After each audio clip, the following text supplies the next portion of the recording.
J'espère que tout roule pour vous vraiment.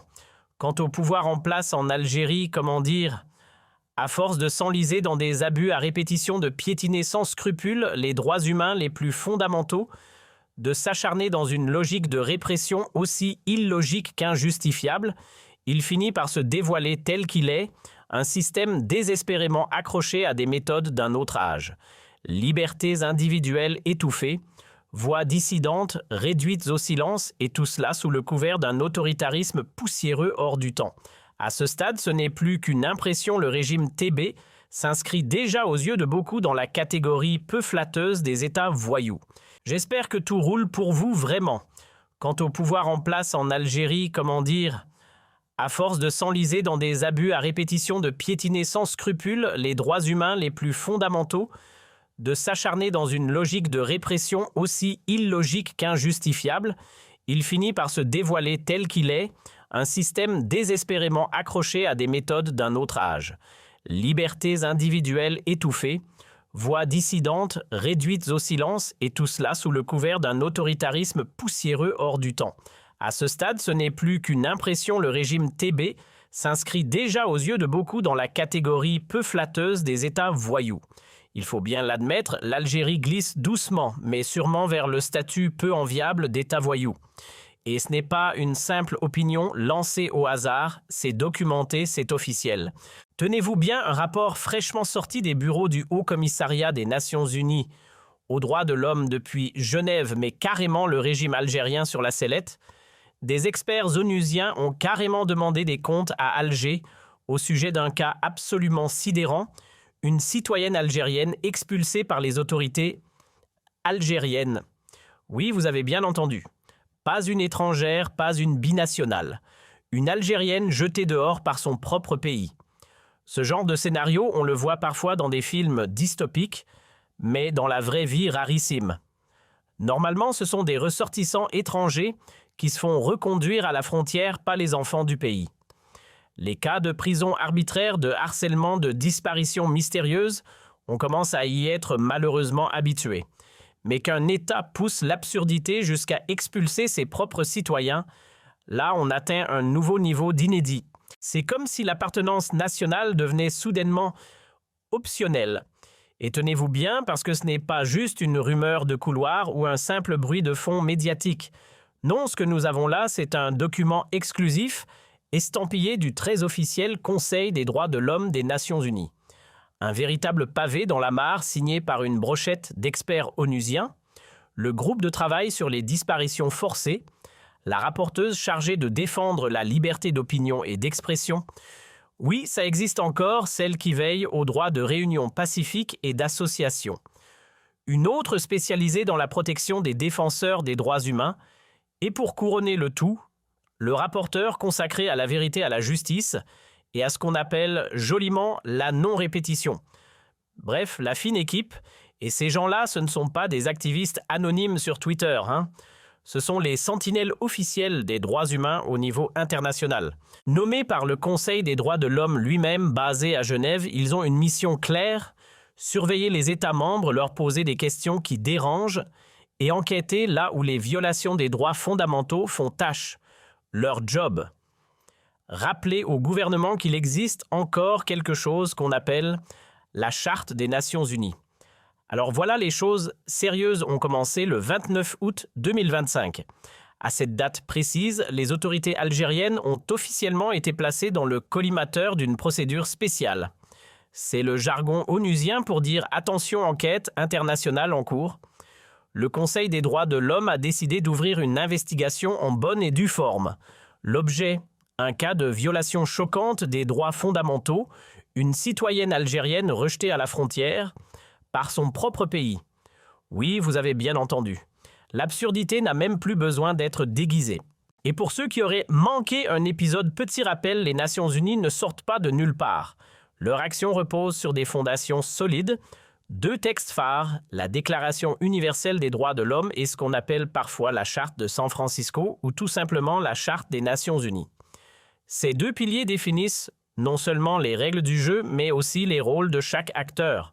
Leur objectif, S'assurer que les États membres, même les plus têtus, ne piétinent pas impunément les droits humains qu'ils ont pourtant juré de respecter. Il y a une histoire derrière tout ça, et elle commence par une formule bien polie « Nous avons l'honneur ». Ce courrier soigneusement rédigé est adressé aux représentants officiels de l'Algérie auprès des Nations Unies. Pour ceux qui ne le savent pas, chaque pays dispose de plusieurs diplomates qui font le lien avec les instances de l'ONU. Certains sont installés à New York, notamment pour gérer les relations avec le Conseil de sécurité, tandis que d'autres officient à Genève, là où bat le cœur des droits de l'homme au sein du Haut-Commissariat. Bref, l'Algérie n'y échappe pas. Et voici comment débute ce fameux document. Nous avons l'honneur de vous écrire en notre qualité de groupe de travail sur les disparitions forcées ou involontaires. Et la suite, c'est un véritable défilé de titres à rallonge. Rapporteur spécial pour la liberté d'opinion, spécialiste des réunions pacifiques, défenseur acharné des défenseurs des droits, expert de la justice et de la vérité, une escouade de haut niveau tous réunis pour une seule chose, demander des comptes. Et oui, l'affaire qui secoue aujourd'hui les hautes sphères internationales n'est autre que celle de Nasra Dutour. Ce nom vous dit quelque chose? C'est normal. L'été dernier, on en parlait déjà. On avait même reçu Nasra elle-même sur notre plateau et croyez-moi, son témoignage était aussi poignant qu'explosif. Une histoire si improbable qu'elle aurait mérité un documentaire Netflix. Nasra Dutour, pour ceux qui ne la connaissent pas encore, est une militante algérienne à la tête d'un collectif qui regroupe les familles des disparus de la guerre civile, une association née de la douleur de l'attente et surtout d'un besoin urgent de vérité. Et ce 2 septembre 2025, elle venait nous raconter comment, avec un passeport algérien en main, elle s'est pourtant vue refuser l'entrée dans son propre pays. Pire encore, elle a été renvoyée comme une étrangère gênante, par ceux-là même censés la protéger. Et ce n'est pas un combat de quelques mois, non. Depuis le début des années 2000, Nasra porte sur ses épaules les voix de milliers de familles algériennes brisées par les disparitions non résolues de la décennie noire. Leur quête, réunir des preuves, réclamer des réponses et surtout faire pression sur les autorités pour qu'un jour, enfin, justice soit rendue. Mais à ce jour, les disparus restent sans visage, sans histoire, sans explication. Et leurs souvenirs flottent dans l'oubli organisé. Voilà plus de 20 ans que Nasra Dutour mène une bataille sans relâche. Mais attention, ne la confondez pas avec une figure de l'opposition politique classique. Non. Elle n'est ni politicienne ni révolutionnaire. Elle est la voix d'une cause, une figure de la société civile, une militante infatigable qui porte le poids d'un drame collectif, celui des disparitions forcées des années 90 en Algérie.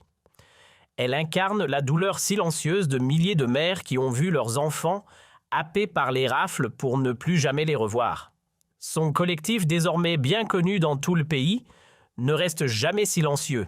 Manif, mobilisation, sit-in, ils ont l'habitude de faire entendre leur voix.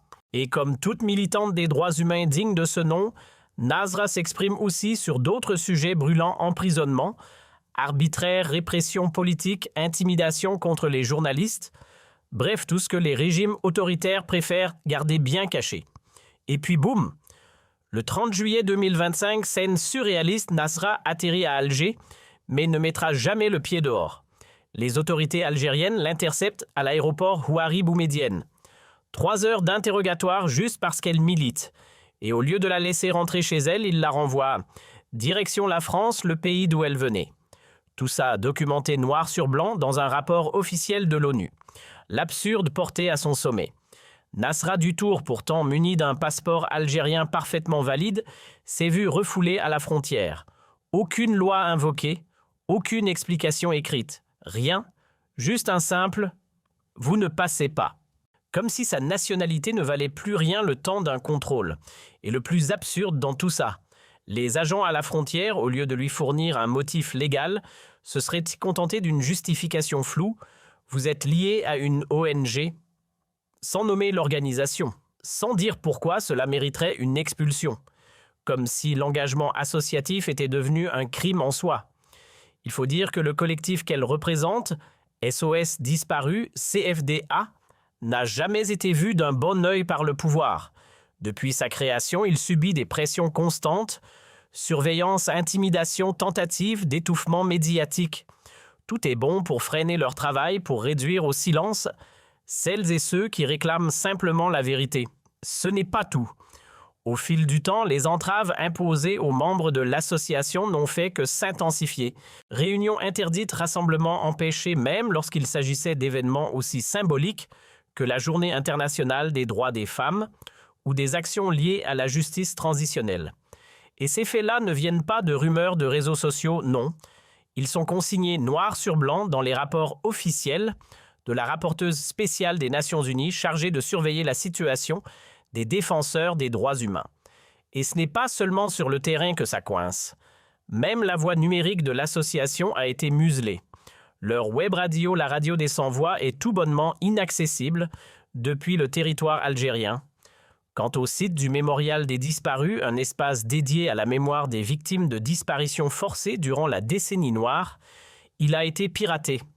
Ce site qui donnait un visage et une histoire à ceux que l'on a voulu faire disparaître dans l'oubli, n'a visiblement pas été au goût des puissants. Trop dérangeant, trop humain, trop vrai. Et pourtant, tout cela figure noir sur blanc dans le rapport du Conseil des droits de l'homme de l'ONU. Ce même conseil rappelle une évidence que certains dirigeants semblent avoir rayée de leur vocabulaire. Les droits humains existent et ils sont protégés par le droit international. La communauté mondiale ne fonctionne pas au hasard ou à l'instinct du plus fort. Elle repose sur des textes, des lois, des principes qui garantissent que la planète ne sombre pas dans la folie autoritaire. Des règles pour vivre ensemble dans la paix, la dignité, et oui aussi dans le respect. Prenons un exemple simple pour que tout le monde suive le droit de rentrer chez soi. Oui, rentrer dans son propre pays. Eh bien, figurez-vous que ce n'est pas un luxe ni un privilège, c'est un droit fondamental gravé dans l'article 12 du Pacte international relatif aux droits civils et politiques. Ce texte stipule noir sur blanc qu'aucune autorité n'a le droit de barrer la route à un citoyen qui souhaite revenir sur sa propre terre. Et devinez quoi, l'Algérie a signé ce pacte, officiellement, volontairement. Donc non, un Algérien ne peut pas être interdit d'entrer en Algérie. Ce n'est pas une zone militaire interdite. Ce n'est pas une propriété privée. C'est son pays. Bloquer quelqu'un à la frontière sans justification légale, c'est tout simplement hors la loi, littéralement. Et ce n'est pas nous qui le disons. Le Comité des droits de l'homme de l'ONU, dans le même rapport, le martèle, bien aucune personne ne peut être écartée arbitrairement de son territoire d'origine. Et le mot « arbitrairement » ici est très important. Il ne s'agit pas juste de caprice ou de mauvaise humeur administrative, non. Même quand une restriction est prévue par une loi, elle doit respecter l'esprit du pacte, ses objectifs, ses principes et ses limites. En résumé, oui, il y a des lois sur cette planète, et elles ne sont pas optionnelles. Il faut le rappeler clairement, la loi ne s'arrête pas aux frontières de l'Algérie. Certes, l'État algérien est censé respecter sa propre constitution, mais il n'a pas le luxe d'ignorer les traités internationaux qu'il a librement signés. Être membre de l'ONU, ce n'est pas juste pour la photo de groupe à New York, c'est aussi accepter une série d'engagements avec des obligations concrètes. Et ces engagements visent une chose simple, préserver la paix, la coexistence et un semblant d'équilibre entre les nations de ce monde. Dans le document en question, le Conseil des droits de l'homme de l'ONU n'a pas fait les choses à moitié. Il a sorti tout l'arsenal juridique citation à l'appui, par exemple l'article 17 de la Déclaration des Nations Unies sur la protection contre les disparitions forcées. Et ce n'est qu'un exemple parmi d'autres. Une démonstration par le texte implacable qui prouve noir sur blanc que les autorités algériennes n'avaient aucune base légale pour empêcher un de leurs ressortissants de revenir chez lui. C'est tout simplement hors de la réalité. Une situation aussi aberrante, jamais vue auparavant. Et là, accrochez-vous, le Conseil des droits de l'homme de l'ONU n'y est pas allé par quatre chemins. Il a envoyé à l'État algérien une salve de questions très claires, très précises et surtout très gênantes. En première ligne, merci de nous expliquer avec documents à l'appui pourquoi vous avez expulsé arbitrairement une citoyenne de votre propre pays. Pas de formule diplomatique, pas de détour. Juste une demande directe, rendez des comptes. Et ce n'est que le début. Deuxième question encore plus lourde, quel texte juridique, Quelle loi, quelle raison valable avez-vous invoquée pour empêcher Nasra Dutour d'entrer sur le sol algérien?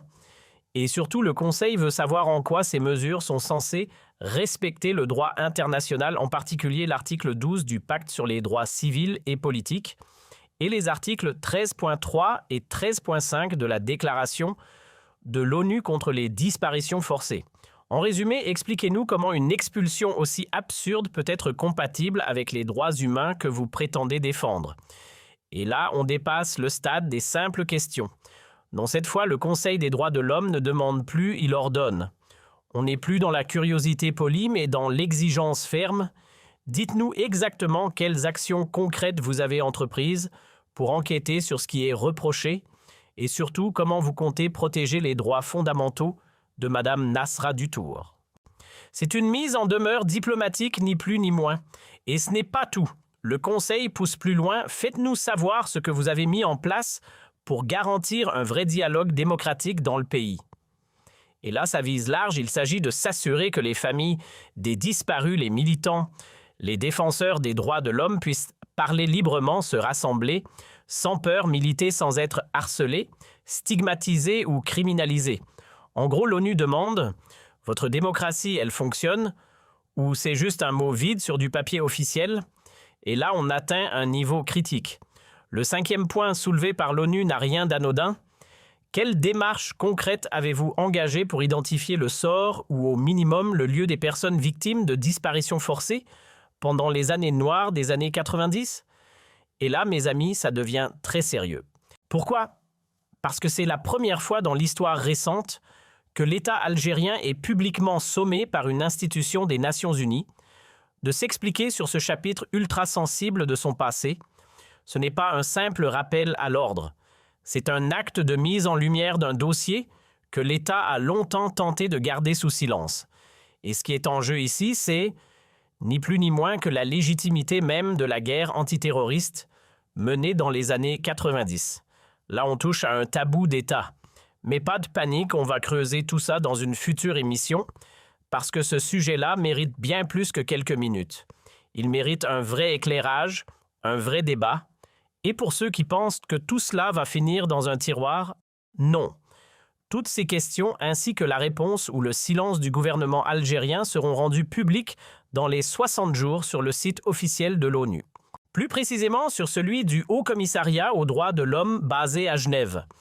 On parle ici de l'OHCHR, pas une page Facebook de militants, mais la voix officielle des droits humains à l'échelle mondiale. Donc oui, tout le monde verra. Attention, soyons clairs, le Conseil des droits de l'homme de l'ONU, ce n'est pas un tribunal au sens strict. Il ne distribue pas de condamnation, ne rend pas de verdict et ne balance pas de peine. Mais ce qu'il fait, c'est tout aussi redoutable. Il formule un avis officiel, un constat public, qui n'a peut-être pas force de loi, mais qui agit comme une pression diplomatique redoutable. Autrement dit, il ne dit pas « Vous êtes coupable, voici votre sanction ».